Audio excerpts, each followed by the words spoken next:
Good evening, everyone. Welcome to the Parsha Buzz program, where Jewish learning and business meet. I am Rabbi Kapustin, director of the Columbus Community Kollel, and it is my honor and privilege to welcome everyone here to this program, where we will be discussing a little bit of this week's Torah portion, and then we have an incredible guest. I know I keep saying every single week this guest is probably the best we'll ever have, and thankfully, in some areas, that is true. So we will first discuss this week's Torah portion. It's Acharimos Kedoshim. We're going to focus a little bit more on Kedoshim. We got some really interesting stuff to talk about, and I think it perhaps can become really relevant given recent events and something that we can really take with us to our homes, to our Shabbat tables, if you would like to share with your friends and family. So let's dive right in. Okay? And before we go any further, I have to give just a little bit of a shout out. We're very privileged tonight, and I see my grandmother is on this Zoom tonight. So my bubby from Silver Spring.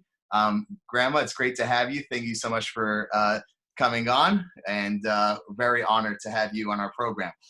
Okay, so here we go. Parshas Kedoshim begins, this Torah portion begins with the Almighty God commanding Moses to tell the Jewish people the following law, which is Daber el kol adas b'nei Yisrael, speak to the assembly, to the entire Jewish people, v'amarta leim, and you shall say to them, Kedoshim to you, thou shalt be holy, ki kadosh ani Hashem Elokeichem, because I, Hashem, am holy. So let's just get this straight.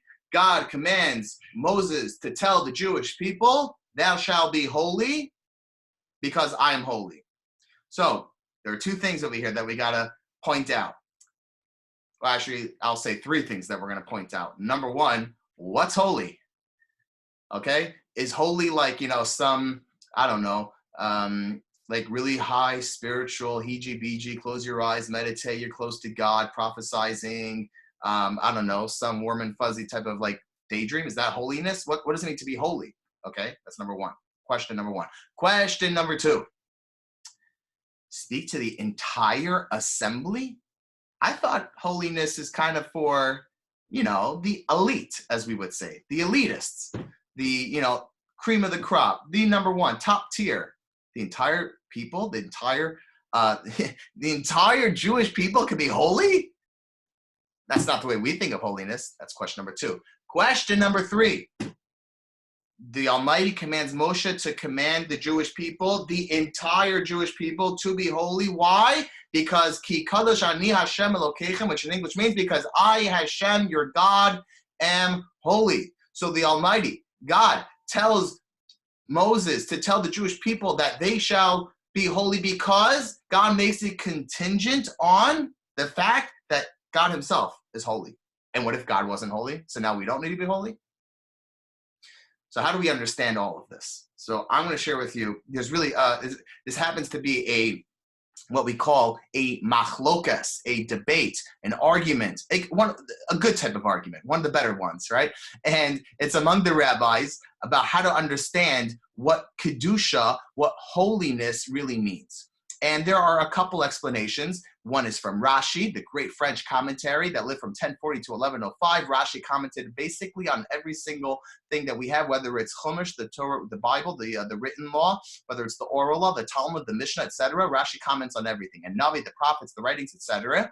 Rashi gives one explanation that's what we could call the baseline, basic, simple. I don't mean simple as in like belittling it, but like what would make the most sense, so to speak, what we call in Hebrew, the pashut pshat, but the baseline simple explanation. And then there are other explanations from other commentaries, but we're going to be focusing on what Rashi says tonight. So how does Rashi define kedusha? How does Rashi define holiness? So I'm going to quote for you what Rashi says. Rashi says the following. Heavy prushim in harayos. I'm going to read it in Hebrew and translate so you guys will be able to follow along. Heavy prushim in harayos. You shall separate from immorality. This is specifically referring to any sexual misconduct, any sort of relation outside wedlock, all that type of stuff. Rashi says putting a barrier offense, something to distance oneself from those areas of immorality, umin havera, and from sin in this regard, that is the definition of kedusha. That is the definition of holiness. Rashi backs it up. He brings proof to this point. Why? Because Rashi says, "Shekom makom sha'ata motzi geder erva," any place, any single place that you find what we call a geder erva, a fence to immorality, a block that keeps a person away from that sin, ata motzi kedusha, you will there find kedusha, you will find holiness. And then Rashi brings a bunch of examples. He backs it up with precedents. You know what? Here's an example where the Torah says this type of union, relationship, sexual misconduct is forbidden. And right after that, you find kedusha. The Torah uses the word kedusha right afterwards. So Rashi brings 2-3 examples. And what we see from here is that Rashi basically sums it all up. One word. One very simple sentence, I should say. Kedusha, holiness, barrier to immorality. That's simple. Okay. Now, barriers we understand can be very helpful, right? Let's go to dieting because that's always on my mind. Very easy, simple example, right? So if you want to, cut out some carbs, right? So there's a great saying: out of the house, out of the mouth, right? It's a famous saying that people say. You want to keep it far away, right? So out of sight, out of mind. Sometimes if I have to get my kids something that might be higher sugar content, so we keep it in the basement. Right? You got to put some distance between you and it. So if I'm upstairs, I got to go down 2 flights of stairs to the basement to get that, I don't know what, treat. It's not worth it, right? And trust me, going up and down the stairs does not burn the amount of calories of whatever that treat is. It's a nice try, but no, not quite. Nevertheless, but it would be a great rationalization. But nevertheless, what we see is that having some sort of barrier, having some sort of fence, something that keeps you in check, is what makes a person be able to abstain from it. Don't put the thing right in front of your face, right? We every single person has willpower, but willpower could get used up. So putting space between yourself and that thing will help a person be successful. So of course we can understand on a practical level how the Torah has something which is incredibly dangerous, spiritually speaking, very, very spiritually dangerous. So the Torah will therefore want to not just say it's forbidden, but for us to put a stumbling block between us and that itself. Okay, so that's how we understand Rashi's definition of kedusha, or this commandment of being of the Jewish people needing to be holy. So it's very easy to understand how Rashi first defines it, backs it up, and what the concept of having a barrier is so important. But I want to take it a step further. Because if that's the case, of course, we can now understand why it's speak to the entire Jewish people, to the entire assembly of the Jewish people. This is now much, much easier. Because if I would have thought that kedusha, that holiness is something that, exists with the top tier, the number one rabbi of the generation, or the number one rebbe, you have to be Hasidic, or you have to be, I don't know what. You got to have the whole garb, you got to be decked out, suit to nuts, the whole thing, the long beard, the long, nice white beard, those beards, right? That's kedusha, that's holiness. Maybe that's what it's referring to, right? If that's the case, then it wouldn't be relevant. It would be impossible for the entire Jewish people. But if we understand kedusha, holiness, like Rashi is saying, that it's about putting a distance between you and something that's immoral, something that's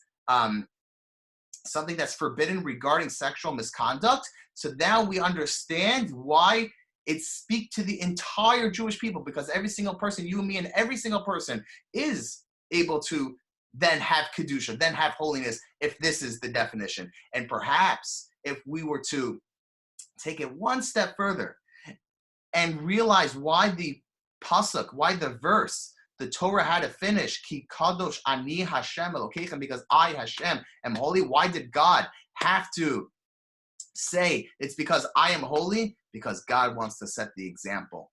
Because it's much easier to tell someone to do something if I'm telling you not just follow what I say, but follow what I do. The Almighty is teaching us a lesson that He's our Father in heaven, and we want to talk to our children. We also have to make sure that we're setting the proper example. So therefore, they can look up. They see how to emulate, who to emulate, and then how to live. Ki kadosh ani Hashem Elokeichem, I am Hashem your God. God sets the example, and then He can tell us to do it. Now, I found this interesting because, God willing, anyone who on the Zoom who's not married will be married. And for those who are married, probably remember from your chuppah, from the wedding, and under the chuppah, the canopy, there were the blessings, what we call the Sheva Brachos, right? No, Hagafens. Remember, there's Borei Pri Hagafen, white wine, so it doesn't spill and get the gown dirty, or red. So, you have all that stuff. The first blessing is in Harayos. We talk about the forbidden, now that the couple is married, so now he is permitted to her on a biblical and rabbinic standpoint, and she is now permitted to him exclusively. The woman, now that she's married, right? In Hebrew it's Eshes Ish. She's a married woman. She is no longer allowed to be married and be intimate with any other man. Now she is locked into that person. They are locked into each other. In other words, there's holiness, there's kedusha, because there is a focus on who they are allowed to be with and who they are not allowed to be with. Well, what's marriage in Hebrew? Marriage, this whole thing is called kedushin, which is kadosh, which is holy. So we see the Torah is very consistent, at least according to this explanation from Rashi. I said there are other explanations, but we don't have time to go through all of them. And I want to leave you with one last story that before we get into our second segment, which I'm very excited for.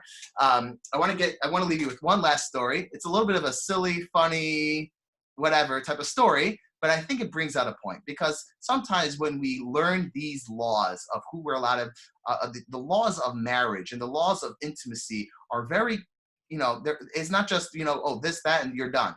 There are a tremendous amount of laws, specifically when it comes to family purity and when it comes to the mikvah.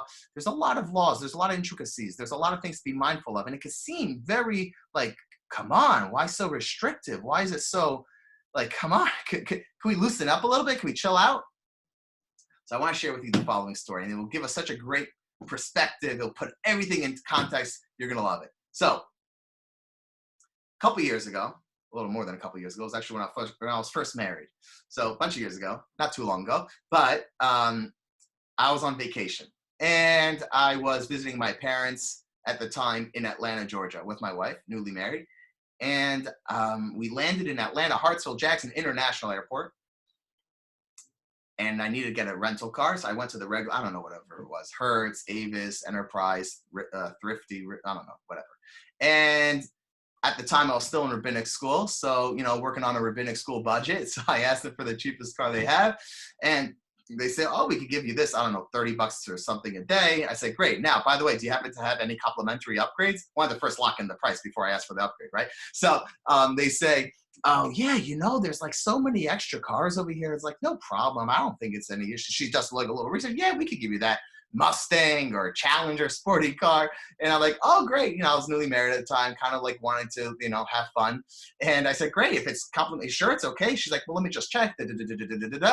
Yes, it's all yours. Enjoy. I'm oh my gosh, thank you. She's isn't that great? I'm yeah, thank you. And this woman, very nice, very gracious African-American woman, comes here and comes to me, says, it's great, right? Give me a hug. And she, leans forward to give me a hug. And I'm take a deep breath.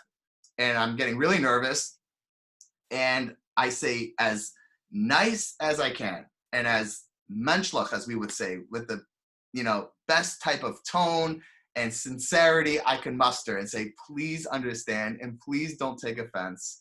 I'm an Orthodox Jew, and the only woman I touch is my wife. She's what? I'm yeah, either other than my, mother or daughter or sister, whatever, outside family, but the only woman I touch, I leave all physical contact with the opposite sex just to a wife. That's the Orthodox practice. Obviously doctors and whatever, we're not talking about medical stuff. We're talking about the social context, okay? And this, especially when you're dealing with someone who wants to, create a bond through touch, right? So, that's our practice. And I took a breath, was ready to bite my lip. I was ready to hear it. And, come what have you. And the woman said to me, dang, I'm going Jewish. I don't want my husband touching any other woman either. And that's what she said to me. And I thought to myself, oh my gosh, she got it. This woman totally got it. She understood that the Torah wants this element of Kedusha. She understood that the Torah wants this element of holiness because the Torah is trying to make you live your life better. Not the why is it so restrictive? She totally got it. And I thought to myself, do I really get it? Do I really get my Judaism? Do I think of my Torah that beautiful and inspiring and exciting as this woman behind the enterprise counter giving me a free upgrade on a car? Do I get it too? Incredible insight. And perhaps, my friends, that's the explanation when we say that the only free person is someone who is involved with Torah. Why is that the free person who's involved with Torah? 1 second, 613 commandments. You calling that free? So I heard a beautiful explanation. It's kind of like the violin string. Okay? If you take that string and you try to rub against that string, that loose string, it ain't going to make any good sound. It's going to sound terrible. I don't even know if a sound will come out, frankly. But it's not going to be beautiful. But if you want that string to help produce a beautiful sound off the violin, you got to strap it tight. It's got to be in its proper place with the proper, tightness, and making sure that it's not too loose, too tight, and you go against it properly. When it's in its right place at the right time and the right everything, a beautiful sound comes out, and that's the Torah. The Torah wants us to be in our right place with the right people and the right everything. So then when we try to play, when we make that sound, that's going to be beautiful. And of course, that's what Rashi is teaching us. Yes, forbidden marriages, that's the definition of Kedusha. That's the definition of holiness. And it's relevant to every single person, not just the greatest rabbis and the leaders of the generation, me, you, and everyone. And of course, we live in a society where so many barriers have been broken, so many things that should be private are not private. So it behooves us to go to the next level and set the example. So this is a thought on this week's Torah portion. And with that, we conclude the first segment of the Parsha Buzz program. So now getting to the second part of tonight's segment. And for all those who are able to, if you can't, you can't. But for all those who are able to, please keep your muted, but your cameras on. Not the other way around. But if you can, that'll be great so we can all see you. If you can, if not, that's okay. But it'll be great to see everyone's face as we welcome tonight's guest. And I had a chance to look through and listen to and get a little bit of background for tonight's guest. And it's really someone remarkable. I don't think he likes to be called rabbi, although if it weren't for that, I would think of him as a very holy rabbi. Nevertheless, a very accomplished executive in the wealth management industry and brings so much to the table, both in business, financial education, and Torah values, belief in Hashem. And this really couldn't be, you can't really get better than this. When it comes to our program where it's Jewish learning and business together, we couldn't have a more appropriate guest. So Rabbi or Reb Naftali Mark Horowitz, thank you so much for joining us this evening. It's a real privilege to have you. Can you hear me? We lost you. We can't hear you. You can't? Now we can. Thank you so much for joining us. Okay. I hope my internet connection is sufficient. We'll see. Now we're good. Okay, great. So I wanted to first ask you if you could tell us a little bit about yourself, your background, where you're from, your education, maybe a hobby. Something tells me wealth manager is probably golf. I don't know, just a guess. But if you can please indulge, let us know a little bit about you. So I grew up in a ultra-Orthodox family. My grandparents were all great Hasidic rabbis. In fact, tonight is the yahrzeit of my namesake, Rav Naftali Horowitz, who was known as Rav Naftali of Ropshitz. His yahrzeit is tonight. My grandfather was a Rebbe in a city in Poland, Galicia, called Melitz. My father and my grandfather's family was one of 14, the only ones to flee successfully the Holocaust. And my grandfather was a Rebbe in the Upper West Side of Manhattan. And I grew up being primed to be a Rebbe, a pulpit rabbi, a Rebbe, a person who leads Hasidim, and so on and so forth, but chose a different path in life. So when I graduated yeshiva, I entered the workforce. I attended several courses in college, unmatriculated, and quickly realized that if you can study Gemara successfully, you can study finance from books. So I devoured texts, and I got all the accreditations, and thank God worked my way up on Wall Street to where I am today, a managing director at JP Morgan. My hobbies, I don't have time for hobbies. My hobbies are helping Jewish people, and my hobbies are lecturing to college kids on campuses. My hobbies are writing books, and the only thing that comes a hobby is the large aquarium in my office, which keeps me sane and calm. The insanity of the day is at its peak. Other than that, I don't really have a whole lot of time for hobbies. So that's enough about me. Okay, so no golfing. Okay. Can you tell us a little bit about some of the people you grew up looking up to, maybe a mentor, someone that maybe shaped who you are today, that gave you guiding principles that you continue to think about? So I've had several because I've lost 3 of them in my lifetime. Growing up, I was close to different rabbinic figures who I sought guidance from. And when the first one passed away, I immediately appointed a second one. When the second one passed away, I immediately appointed a third one. My third one passed away last year at the age of 94, and I, within a week, appointed another one. So I've always had a guiding light rabbinic figure in my life that I have always sought counsel and direction from. If I can say that my life was shaped, it was shaped more from books than it was from people. I devour, different Judaic works of Musar, works of thought, and there were several works that I would call my guiding lights, on which I based many of the principles of my life. The Chovat HaLevavot would be one.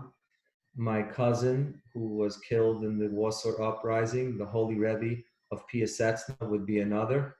Reb Nachman of Breslov, and many others like that.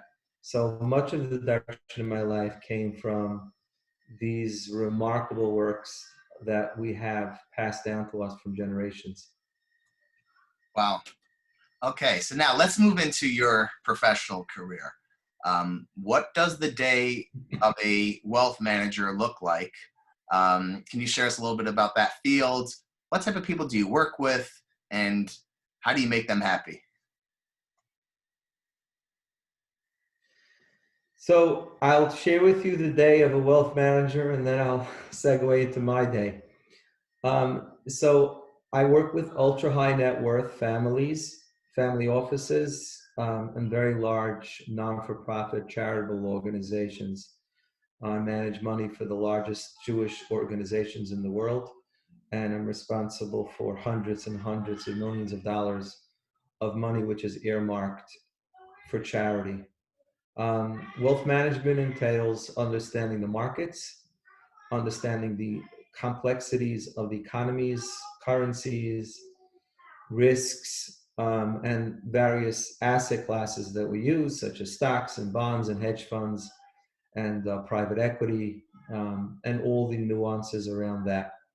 Equity, private wealth management also involves understanding their risk tolerance, what's going on in their lives, and then being able to communicate to them on a regular basis how they're doing, what's going on in the markets, allaying their fears, dealing with the ups and downs in the markets, and keeping the client in a state of equilibrium and peace of mind. That's what a typical wealth management day looks like. So every day is different because every day the markets are different. You're constantly meeting new people. You're constantly sitting with your existing clients and dealing with everything that comes up. My approach to wealth management is a little bit different. I am a rabbi, therapist, priest, doctor, you name it, / wealth manager. So my relationship with my clients is on a very, very different level.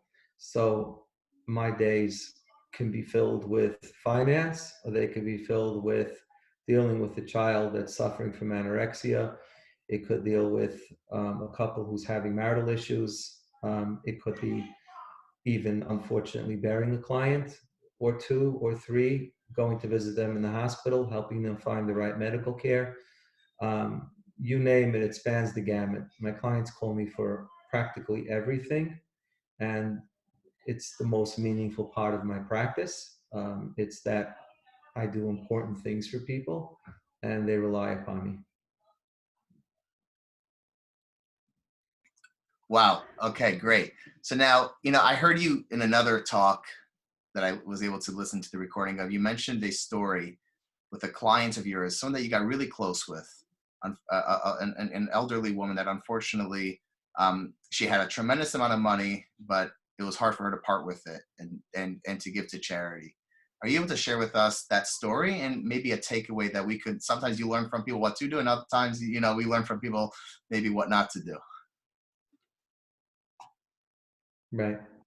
So that story's gone viral at this point because somebody clipped it out of an interview. And I think it's been around 50, 60,000 people have already seen this story. The woman's name was Helen.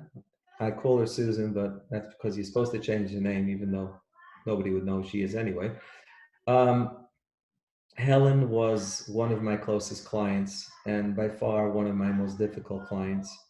And I don't want to spend a whole lot of time talking about the story, but in the segment that's going around, I talk about how I ultimately built a relationship with this person who really had no relationships in her life. Very, very sad. She inherited all the money that she had from a late brother who never married. Um, and when she passed away, she had about 300 million or so. And we became very, very close. And she trusted me implicitly. And she was a very Jewish spirited woman, but she had one really difficult side to her, which is that she didn't trust anybody and she never wanted to part with a penny of her money to give any to charity. And I saw so much potential for what she could do and what she could accomplish with her money. And but she couldn't part with it. And she loved Judaism. She loved everything about Judaism. She loved Hashem. I used to bring her a lulav and esrog to shake every year. I used to send her matzahs for Pesach. She would come to sit in my sukkah. Um, and I always said, what will be? One day you won't be here. And she really had nothing to do with her money. That was the craziest part. She didn't have a big family to leave it to. She had one child that she was estranged from, and she had one grandchild from a son that was killed in a car accident that she really didn't have much to do with either. So, and I just constantly said to her, let's set up a foundation. Let's build a school in your name. Let's help underprivileged children. I'm involved in so many causes and I saw so much opportunity for what good she could do. And she constantly said, it's such a great idea. It's a wonderful idea. Let's do it. We'll do it, but not now. I'm going to Florida. I'm going to Venice. I'm going to Israel. I'm going to Switzerland. When I get back, I'm going to Italy for 2 weeks. This went on for years. And the story has a sad ending. She got sick. She was in the hospital. She called me to her bedside and sat there with her. I said, Shema with her and everything. And I said, listen, it's not too late. you can just take $1 million. We can put it into a foundation. We can name a school after you. And she took her oxygen mask off her mouth, and she said, just as soon as I get out of the hospital. And that was the last time I spoke to her. And the next day or 2 days later, she passed away. And her funeral was graveside. It was me and my associate, who was Jewish, her grandson, his Chabad rabbi. So that was 4 of us. And when we got to the cemetery, I ran around and I found a bunch of Chabad boys that happened to have been there, so we can say one Kaddish for her. And that's the way she left the world. And I tell the story sometimes in public and I cry. I cry because she had a great soul and she had potential, but she never really utilized it. And God gave her so much abundance. So the takeaways are, well, let's start with takeaway number 1. She wasn't a happy person. She had an art collection worth tens of millions of dollars. She owned 4 or 5 houses on different continents. She had more money than a person could spend in 100 lifetimes.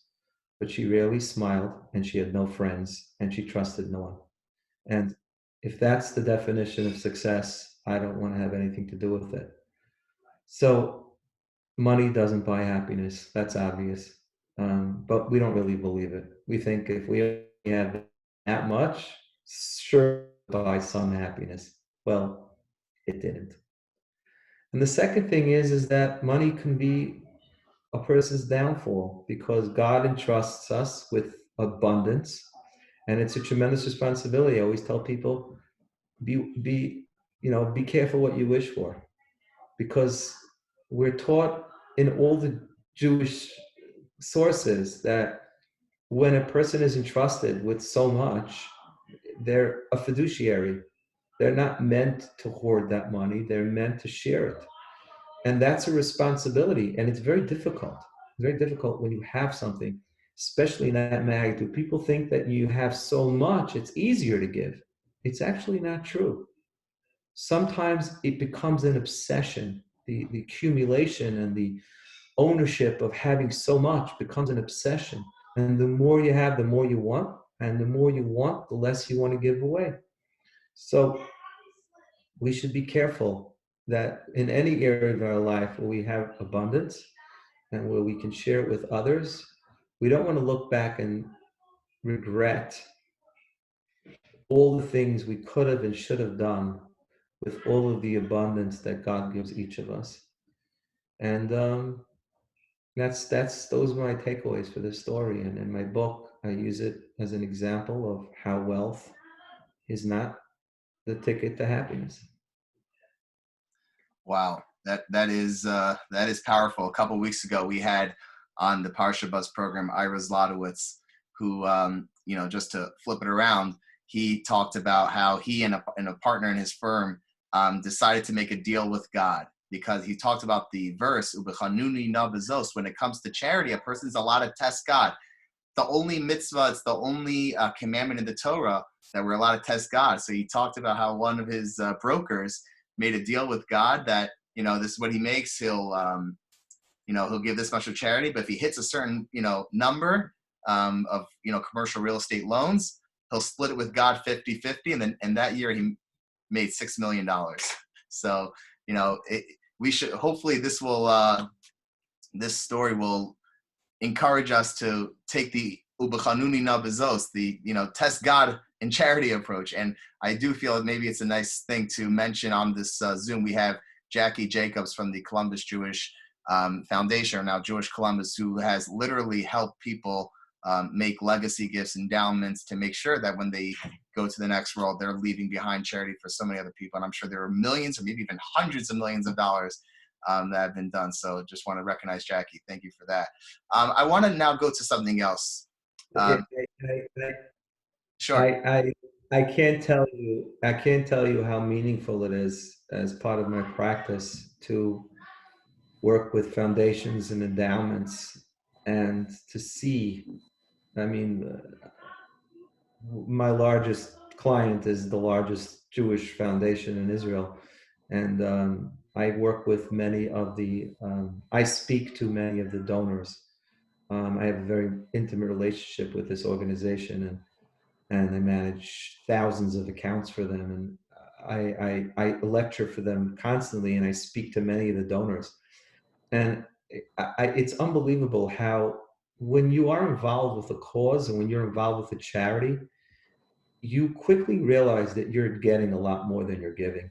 No matter how much you write on that check, this relationship with an organization, with a foundation, with a cause, really becomes the defining part of your life. And when you look back at the end of a long and prosperous life, and you think about what really made life meaningful, it comes down to what you gave away, not what you kept. And when you leverage that by giving to organizations that impact thousands of people, it really does become the highlight of your life. The Satan doesn't like that. He doesn't want you to see any of that. He doesn't want you to taste the delicious taste of what fulfillment feels like and tastes like. He'd much rather you hoarded and closed yourself up. So it's such an amazing thing to see people who don't live that way. The contrast to the Helens, there are thousands of such people that I interact with. And it's just beautiful to watch how people do the right things so often with the money that they have. Yeah, sure. Beautiful, beautiful. So um, I understand that your father was a very, very holy Jew. And one of the things that has somehow, leaked out, so to speak, to the public was your father's view or your father's take on racism. And we're dealing with a time where the climate is just, words will not describe properly the unfortunate tension and friction without even getting close to who's right, who's wrong. But this concept seems to be a hot topic. Here in Columbus, it's, brought up to new levels after the events earlier in the week. So I thought, maybe it'll be a nice opportunity for you to share some of the things that you learned from your father with our audience tonight.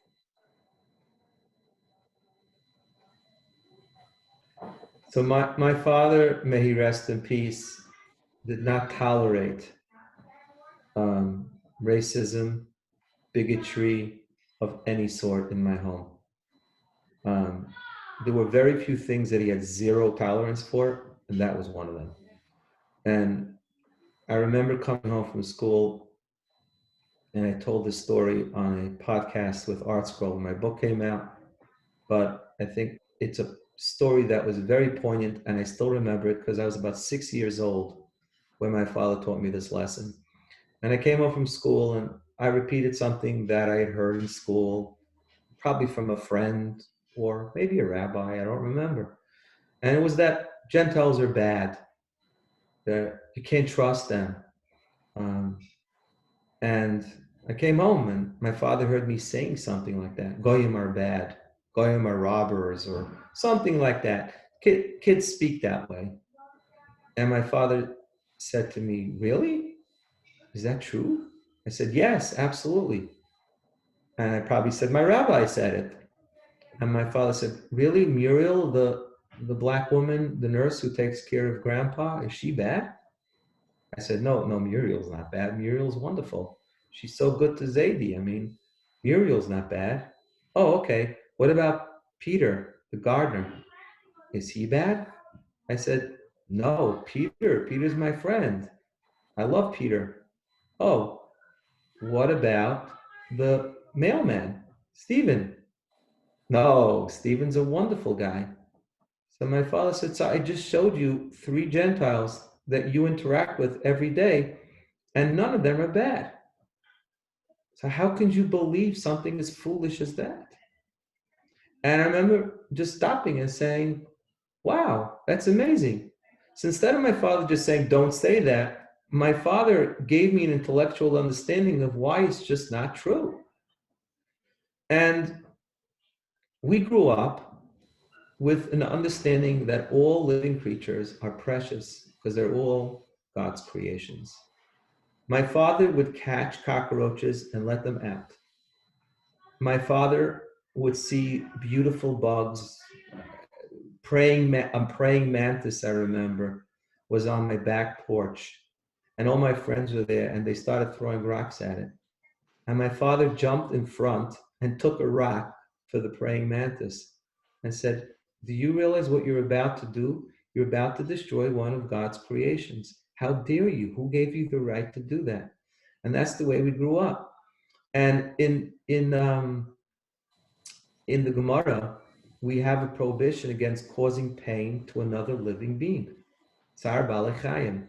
That includes a cat, a dog, a praying mantis, or anything else for that matter. And one of the principles with which we derive laws in the Torah is something called the Kal V'chomer, right? Kal V'chomer means if something is true for something which is less obvious, it has to be true for something which is more obvious. So why make a simple Kal V'chomer? If we're not allowed to cause pain for a praying mantis or a cat, how much more so are we not allowed to cause pain to something that understands the definition of pain, which is another human being? And it doesn't matter whether they're Jew or Gentile, whether they're black or white, whether they are from Asia or from Africa. What difference does it make? These are all God's creations, and that's the way we grew up. So we don't see color in my family. And when you don't see color, you will find that most people don't see Judaism in return. The anti-Semitism seems to just melt away when you don't look at people differently. And I've personally lectured in some of the largest Catholic schools here in Brooklyn, all black, in a room, me, the little rabbi, and 400 large black teenagers. I've never felt a moment of fear while in their presence, and I have had nothing but unbelievable interactions with them. And I have built respect for them, and they have built a respect for me, and they have built an understanding of what Judaism is and what our values and our morals are. And I have built an understanding of how difficult it is to be a black male or female in today's American society. And I feel nothing but empathy for them. And if there's any way that the Jewish people can shine onto this world, it's going to be by not having any thoughts of stereotypes, bigotry, racism, or anything of that. And this is strictly prohibited in our Torah. We are not allowed to look down at anybody, whether they're Jewish or whether they're not. And this is something that we have to come out and we have to speak about, and we have to make sure that we uproot this from our midst, because it is not Hashem's way of interacting with people. Amen to that. I love it. Thank you. I'm so happy we're recording this, because this is such an important message for so many people to hear. And we have to be so mindful of like the Torah tells us, "Kamayim panim el panim." If we go in that way, thinking and showing that respect, it's going to reciprocate. It's going to come right around. I love that. Okay, so now let's go to the book that you so now let's go to the book that you referenced. So you recently published a book, You Revealed, The Torah Path to Success. And I understand that it's a best-selling book already in its second printing, even though it just recently came out. So much so that, I don't know, they maybe changed the cover or something like that. It's its fourth printing. It's our fourth printing, thank God. Fourth printing. Oh, okay. There we go. All right. Yes. And after all the books that we got for the entire Columbus, it's going to be in its fifth printing. But I want to ask you, how did that book come about? Is this something that you've been, working on for many, many years? What inspired you? Maybe a message you'd like to share with us? Please. So the book came about. A friend of mine who was a noted author came up to me after a lecture and said, where are you holding with your book? And I said, what do you mean? He goes, your book that you're writing, where are you holding with it? I said, I'm not writing a book. He goes, of course you're writing a book. I said, I have no time to write a book. I have no intention of writing a book, and I'm not writing a book. I thought that was the end of it. The next day, I got a call from this friend. He goes, what are you doing? I said, I'm in the office and I'm working. He says, can you spare a couple of hours for me? I said, what's the matter? He goes, I have something important that I need you to help me with. I said, okay, sure. I told my secretary I'm going out, and I went downstairs, and he drove me to art school. Literally forced me to go to art school.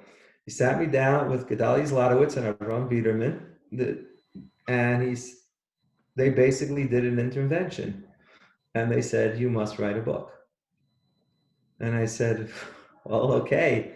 I don't have the time to write a book, and I don't even know which book to start with, because if I start writing a book, I probably have 3 books that I need to write. They said, well, it doesn't matter. You have to write a book. So I decided like this. I said, look, if the book comes out of me, I'll write the book. If it doesn't come out of me, I'm not writing the book. And we believe in Siyata Dishmaya. We believe that Hashem helps us.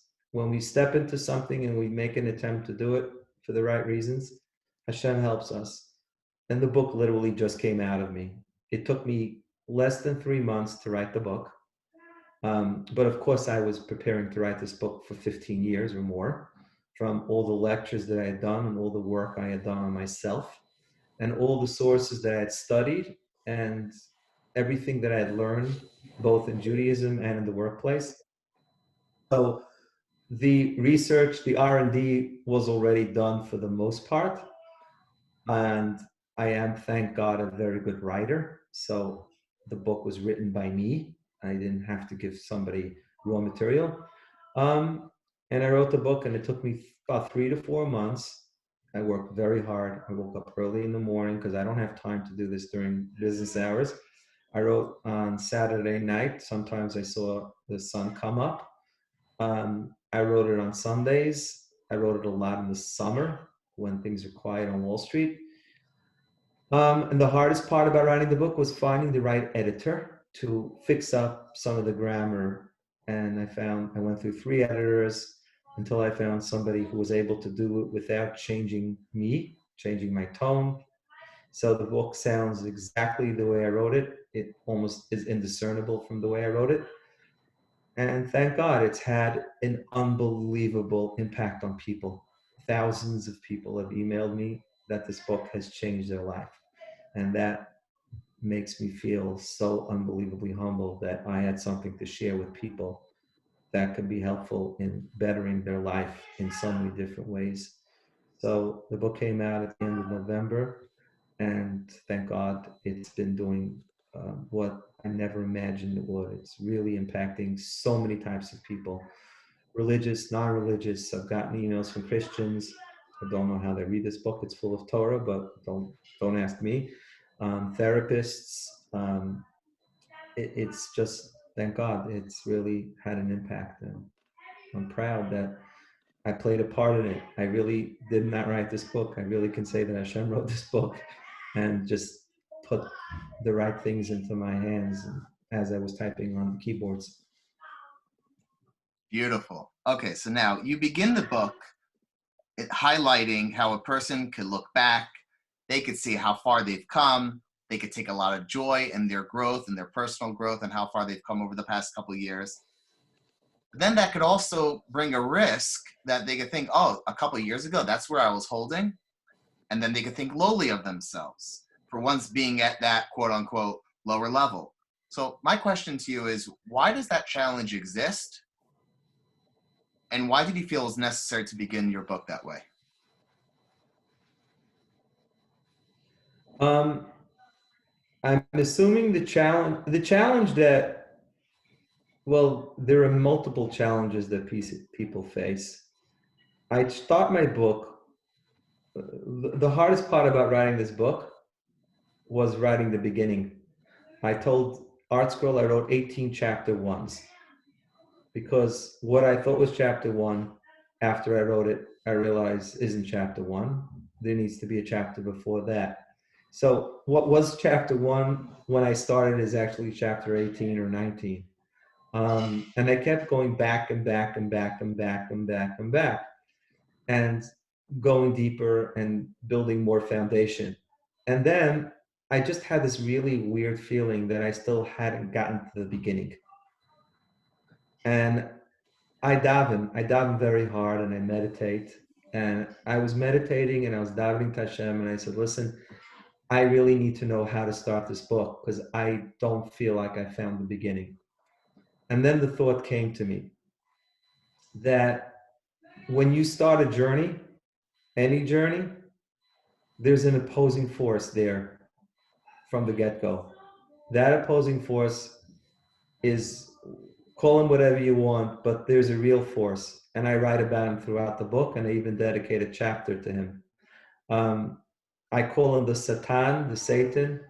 I don't really care what you call him, but there's something inside each of us that wants, or that, yeah, that wants to see us waste the opportunity we call life, wants to see us underachieve, wants to see us underfulfill, and just not meet our spectacular potential. And he uses all kinds of tactics. For the younger, it's don't worry, you have plenty of time. For the older, oh, it's too late. For some, it's you're not special, you lack this, you lack that, you don't have enough charisma, you don't have enough motivation, you're not smart enough. It really doesn't matter. And I realized that if I don't get that out of the way, those excuses that are going to come to mind when you start reading a book on self-growth and potential, they have to be ripped up. So I began the book by uprooting weeds, as I call them in the book, so that we can plant flowers and fruits. One of the people that inspired me a lot growing up was the author called Viktor Frankel. Most of you probably know who Viktor Frankel is, and I've read Man's Search for Meaning. I can't even count how many times, and I've read every book he's ever written, and any book that any of his students have ever written.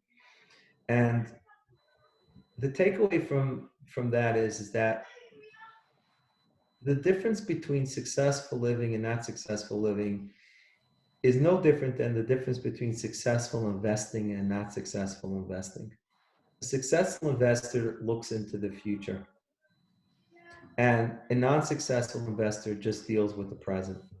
So if there's a down day in the market, they get all flustered.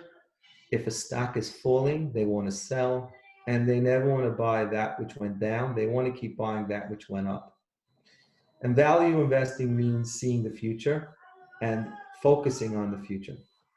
So you have to give a person a taste of what the future could look like for them to invest time and energy in the present.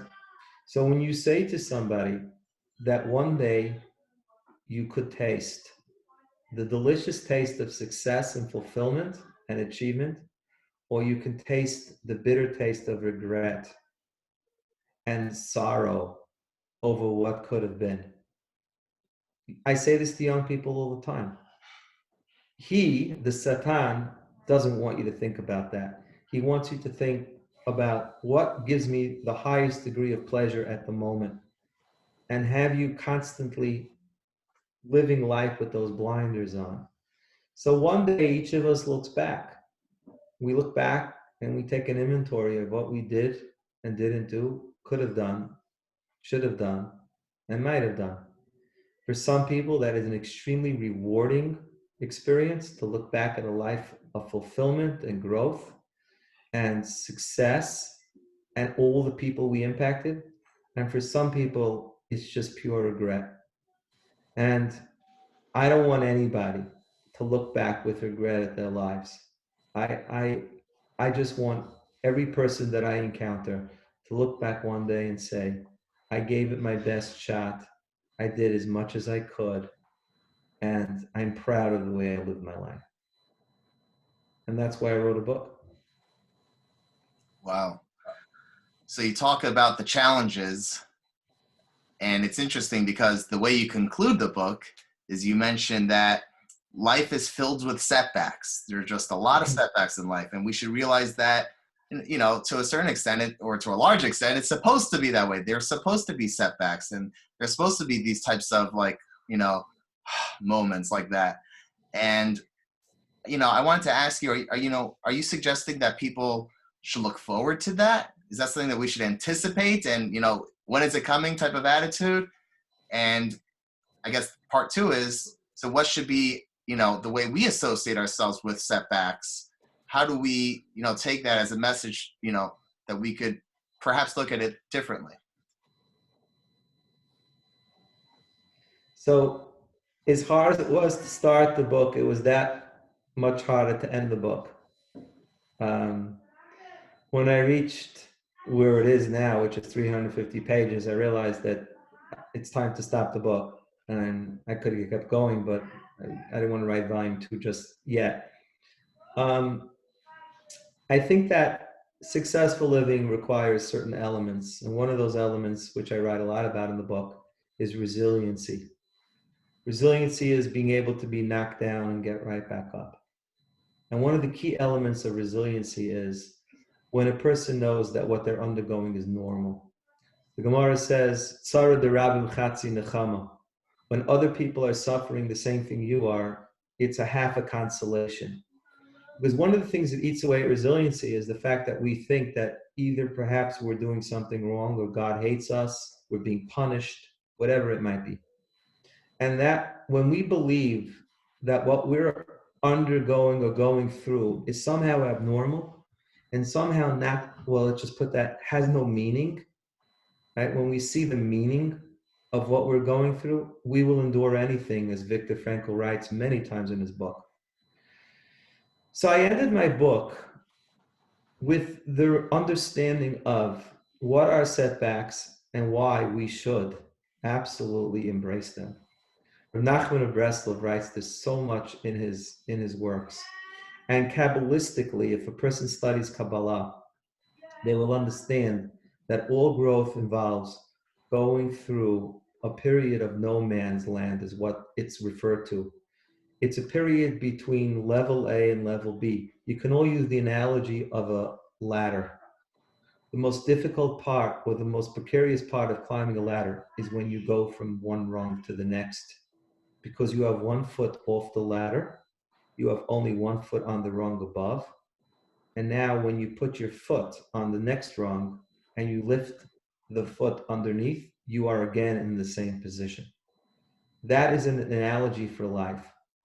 That in every single period of growth, there has to be a period of difficulty, of precariousness that comes from stage 1 to stage 2, which is why so many people stay in their comfort zones, because they don't want to go into that precarious state.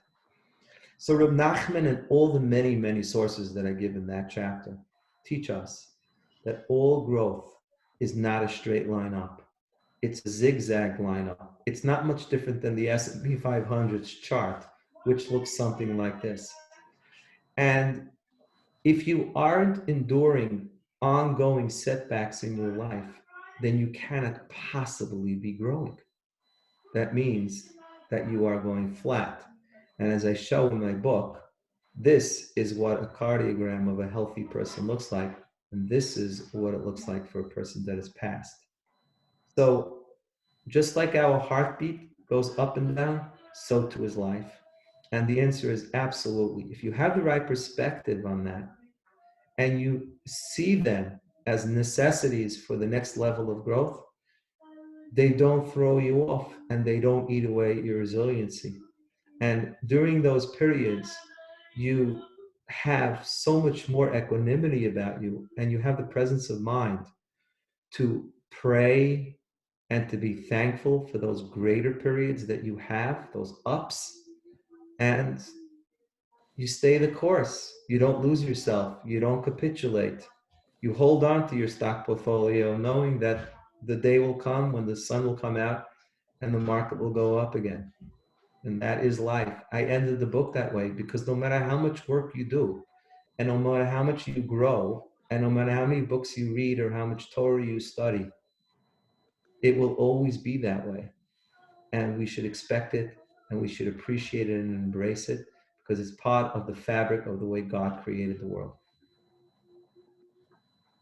Wow, I love that. That zigzag versus straight line.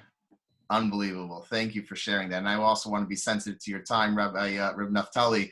shared with me that he does give a class on Thursdays at 9 o'clock. So I don't want to hold you too much, but this was incredible. This was amazing. And for those who haven't seen it yet, this is the book that he is talking about, You Reveal, that just came out by Art Scroll, and it's fourth printing, soon to be fifth. And I should also mention to everyone, because we are now, if you didn't see the email, we are in midst of our community read as we learn Torah in our effort for the community-wide Jewish Learning Initiative, or Siyum HaTorah. And there are so many different types of tracks, every single person, whatever they would like to learn, whether it's Mishnah, Chumash, Gemara, whatever it is, or some sort of Jewish history. And we also picked a couple books. And whatever a person takes, they get a free copy of. So we just got 30 copies, and we only have, 23 people on this Zoom. So everyone to this Zoom could get a free copy of this book to read for the community-wide learning initiative. The Siyum for that will be, I think, it's June 6th or 7th. No, June 7th, because June 6th is CTA graduation. June 7th is this, we call Siyum, and I hope to see them all there. Just kidding. But that was a painful pun. But I hope everyone's going to capitalize on this. Jackie liked the pun. Thank you, Jackie. And we will, hopefully everyone's going to be able to partake in that. So please, everyone send me an email if you would like a copy, and we'll coordinate that. I think you all have my email. And on top of that, next week, I just wanted to let everyone know that next week we will be off. Lag BaOmer, I don't know. I just thought maybe we'll take a week off. But in May, starting May, I believe May 6th, we got some great speakers coming on. We have David Lichtenstein, CEO and founder of the Lightstone Group, lives in Muncie, New York, who also has the Headlines Halacha radio show. Incredible, controversial halacha, contemporary, relevant, just really, I listen to him every week. The guy is unbelievable. He will be May 6th. On May 13th, we will have Ida Schattenstein, the CEO and founder of Multi-Role Woman. On May 20th, we're going to have Saul Werdiger, or Shlomi Werdiger, founder of Outer Stuff, chairman of the Aguda, and someone who championed getting MetLife Stadium for the recent Siyum Hashas. Brought 100,000 people in a stadium, not rooting for the Jets or Giants. And the week after that, May 27th, we will have Dr. Stephen Markovich. This is going to be something special. The CEO of Ohio Health, someone with 35,000 employees that he oversees. How did he do that in the medical field during the last 12, 14 months is going to be an incredible story. How they balanced public health and mental health together is something to listen to. So thank you everyone for tuning in this evening. Thank you so much, Reb Naftali, for sharing with us such incredible insights. This was really beautiful, and we have such hakaras hatos, such gratitude for you. This will hopefully be the beginning of so many people learning your sefer, your book. It should bring tremendous nachas, joy, and pleasure to us, to Hashem, and may Hashem only bless you, bench you, and your entire family with continued success. Everyone, thank you so much for tuning in. I'm Rabbi Kappenstein from the Columbus Community Kollel, wishing all of you a wonderful Shabbos.